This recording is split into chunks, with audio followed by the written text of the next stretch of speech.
साथियों नमस्कार। मैं रामजीत पटेल संगठन का संयोजक होने के नाते एक ऐसी खास बात बताने जा रहा हूं जो कल से सैकड़ों टेलीफोन आ रहे हैं।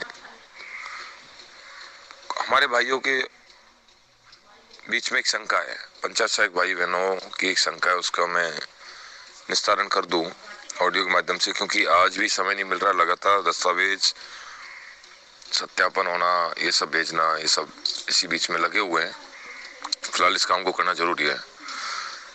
सबसे पहले तो पात्र और अपात्र की जो बात आ रही है उसी के बारे में आपको बता रहा हूँ खुलकर। भैया, पात्र और अपात्र को आप सिर्फ उम्र से क्यों आकलन कर रहे हो? उम्र से आकलन ना करें, संतान से आकलन ना करें। आपको पता होना चाहिए, हमारे कुछ पंचायत सहायक साथी 10th पास भी हो गए थे, जो लगभग 94 साथी 93 साथी 10वीं पास थे, जो ड्राफ्ट आया था बीकानेर से, तो वो भी अपात्र हैं। तो मेरा कहने का तात्पर्य यह है कि आप अपात्र नहीं है। सरकार के जो विधि विभाग के अधिकारी बैठे हुए थे, सारे ACS CS CM साहब के सामने मौजूद थे। तो एक बात चली, CM साहब ने कहा कि भाई मुझे इन लोगों को नियमित करना है। आज ये उम्र के इस पड़ाव में इनको किस तरीके से नियमित कर सकते हो तुम बताइए। तो अधिकारियों ने स्पष्ट रूप से कहा कि सर, पिछली सरकार 2013 में भी लाखों भर्तियां कोर्ट में फंसी। गलत तरीके से बैकडोर एंट्री अपन कर नहीं सकते। संविधान भी कोई चीज है। ST SC OBC WS MBC का पुरुष 45 वर्ष और महिला 50 वर्ष तक राज्य कर्मचारी बन सकता है, या केंद्र सरकार का कर्मचारी, जहां भी जो भी लास्ट ये दायरा एज का है। और 3 संतान वाला 2002 से पहले बन सकता है। तो CM साहब ने कहा कि ये तो 98 से भी है, कोई 2000 से भी अधिकारियों ने बताया। तो इनको तो 20-25 साल करते नौकरी हो गई। इनके बच्चे भी 2002 से पहले तो 3 थे ही, फिर क्या दिक्कत है? तो ये सब समस्या क्यों? अब इनको अधिकारियों ने बताया, तो इनको तो 20-25 साल करते नौकरी हो गई। इनके बच्चे भी 2002 से पहले तो 3 थे ही, फिर क्या दिक्कत है? तो ये सब समस्या क्यों? अब इनको कैसे कर सकते हैं? अगर बैकडोर करते हैं तो ओम प्रकाश चौटाला जी का आपने देखा होगा, शिक्षा भर्ती का घोटाला, 9 साल की जेल काटी थी मुख्यमंत्री जी ने, हरियाणा के जो मुख्यमंत्री जी हैं। तो कोई नियमों से बाहर नहीं जाएगा। तो अधिकारी ने कहा सर, सीधा समायोजन का तरीका तो इनका एक ही है। विधि विभाग के जो अधिकारी है खासकर, उन्होंने स्पष्ट कहा कि सीधा समायोजन इनका कर नहीं सकते। मुख्यमंत्री जी ने कहा कि मुझे 52 साल का आदमी, 50 साल का आदमी, 55 साल का आदमी, उसको नियमित करना है, क्योंकि वो इतने दिन से दलदल और शोषण की जिंदगी जी रहा है। तो नियम उनके लिए आए। संविदा कमेटी रिपोर्ट आई कि इन लोगों को नियमित करना है, आंकड़े आ गए। तो ऑलरेडी आज भी 1,10,000 नियमित होने जा रहे हैं। आदमी 55 साल के आदमी, उसको नियमित करना है, क्योंकि वो इतने दिन से दलदल और शोषण की जिंदगी जी रहा है। तो नियम उनके लिए आए। संविदा कमेटी रिपोर्ट आई कि इन लोगों को नियमित करना है, आंकड़े आ गए। ऑलरेडी आज भी 1,10,000 नियमित होने जा रहे हैं और ओल्ड पेंशन मिलेगा, मुख्यमंत्री जी कह रहे हैं। 1,10,000 में से आपको पता होना चाहिए सिर्फ 90,000 हो रहे हैं। 20,000 उन्होंने बैकलॉग के लिए, कल ST SC का अगर किसी में रोस्टर नहीं लग पाया है तो बैकलॉग के लिए रिजर्व 20,000 पद रखे हैं। इन फ्यूचर वो कभी बैकलॉग खुल जाए, ये आपको ध्यान रखना होगा। दूसरी बात, उन्होंने कहा कि आप इस तरीके से सूची मंगवाइए कि सेवा नियम अपन सबको डाल देंगे।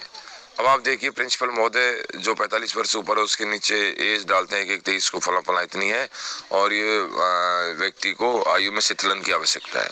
इसी तरह CBO साहब DO साहब को सिफारिश करेंगे, DO साहब डायरेक्टर साहब को सिफारिश करेंगे, डायरेक्टर साहब ACS हमारे विभाग को सिफारिश करेंगे, और वो फाइल चलना शुरू हो चुकी है। आज कल से जब दस्तावेज आपने दिए, CBO साहब DO साहब को सिफारिश करेंगे, DO साहब डायरेक्टर साहब को सिफारिश करेंगे, डायरेक्टर साहब ACS हमारे विभाग को सिफारिश करेंगे, और वो फाइल चलना शुरू हो चुकी है। आज कल से जब दस्तावेज आपने दिए, बीकानेर में भी एक प्रक्रिया शुरू हो गई, सचिवालय में शुरू हो गई है कि आपको एज में शिथिलन मिलेगी। कुल मिलाकर जैसे शिक्षा विभाग में 40,000 आदमी गए, 30,000 गए, 20,000 गए, उसमें से 18,000 या 15,000 एज की शीतलन चाह रहे हैं,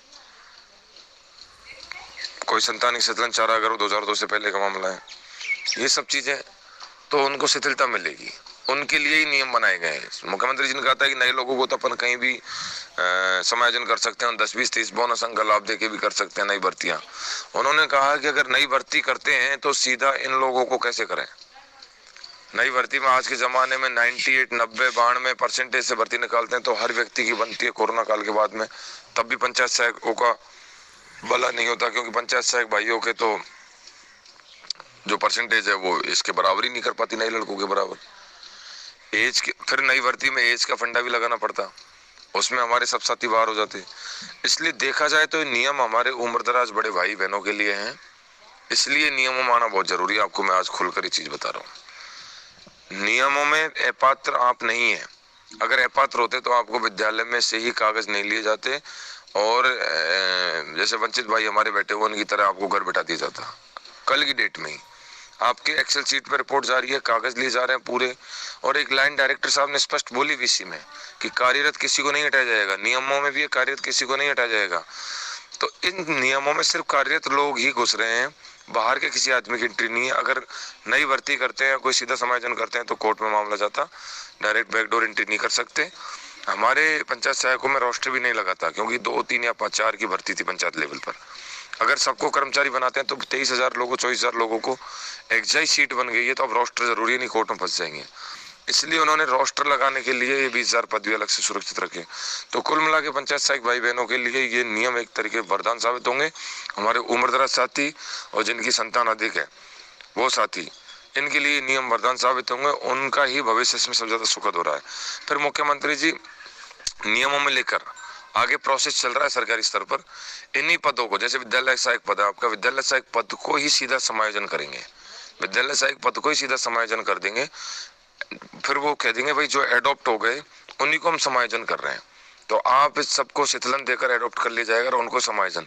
फिर नई भर्ती का कोई फड़का नहीं रहेगा, बाहर का कोई व्यक्ति एंट्री नहीं करेगा, कोर्ट का कोई लफड़ा नहीं रहेगा। तो इन नियमों के तहत आप जा रहे हैं। आपको ध्यान होना चाहिए, एक शेड्यूल जारी हुआ उसमें 10,400 तनख्वाह क्यों हुई है आपकी, क्योंकि 14,600 ग्रेड पे का जब आपको देते हैं तो 2 साल फिक्सेशन के बाद में 20,800 आपको तनख्वाह बनती है। उस 20,800 का आधा 10,400 है। ये ध्यान करने वाली बात है, आगे सोचने वाली बात। उस 20,800 का पेमेंट है ये 10,400, और उस 20,800 पे जब आपका DA 44% लगता है, आपकी सैलरी बनती है 2 साल बाद 29,000 के आसपास। अगर मुख्यमंत्री जी एक बार एडॉप्ट करके सारे पदों को स्थायी कर देते हैं, विद्यालय सहायक पद को स्थायी करके 2400 ग्रेड पे हमको स्क्रीनिंग कर देते हैं, तो महीने, 2 महीने, 3 महीने बाद में आपकी 14,600 तनख्वाह शुरू होती है 2 साल तक, और फिक्सेशन के बाद में 20,800, उसमें ग्रेड पे लग के 29,000। ऐसा सरकार एजेंडा बना रही है। लेकिन वो सब हमारे उम्रदराज भाई बहनों के नियमों में नहीं आने की वजह से ये नियमों माना पड़ा है। ये हम लोगों को तो क्या, नई भर्ती करके भी जो यंगस्टर्स हैं उनको तो नई भर्ती करके भी नई भर्ती कर लेते, 20,000 की निकालते, 30,000 की निकालते, 20-30,000 तो 10-20-30 बोनस अंक से 20 से हमारे साथी लगते, 10-5,000 फ्रेशर आ जाते। पंचायत सहायक भर्ती में भी आपको पता है फ्रेशर साथी आए, क्यों आए? क्योंकि नियम कानून तथ्यों के आधार पर, आज मैं फिर कह रहा हूँ, नियम कानून तथ्यों के आधार पर उम्रदराज साथियों को सीधा नियामत नहीं कर सकते। इसलिए पहले संविदा सेवा नियम में शिथिलन देकर एडॉप्ट करके फिर इसी पद को स्थायी करेंगे। ये मुख्यमंत्री जी का सपना है, जो हमको विधि विभाग के अधिकारियों से जो जानकारी प्राप्त हुई है। इसलिए पात्र को लेकर किसी साथी को घबराने की चिंता नहीं है। मुझे उम्मीद है पूरे राजस्थान के सभी साथियों के डाउट क्लियर हो गए होंगे। रामदीप पटेल, संयोजक, राजस्थान विद्यार्थी मित्र पंचायत सेक्शन।